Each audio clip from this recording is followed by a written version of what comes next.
When we talk about transatlantic relations, so the way the Europeans and the US actually interact, we need to recognize that this relationship is fundamentally changing, not just a little bit, but that it's really in a long-term perspective and substantially changing in all policy areas, be it economics or security, defense or foreign policy.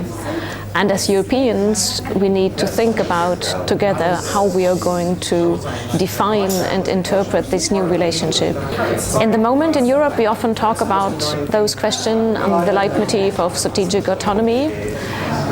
Whether this word is helpful or not, it's open to debate, but in the end it boils down to the question whether Europe and how Europe can be a rule maker and not only a rule taker.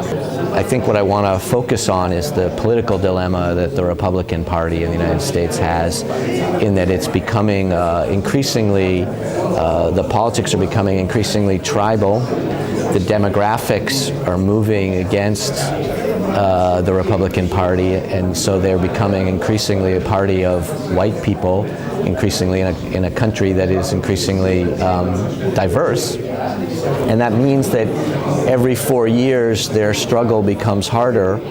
It means that if they lose power, they have to, they probably won't get it back, at least not as the same type of party.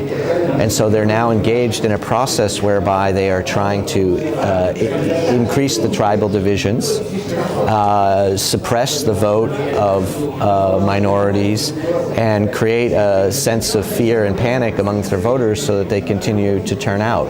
And that's obviously exacerbating the divisions and the populism within the United States.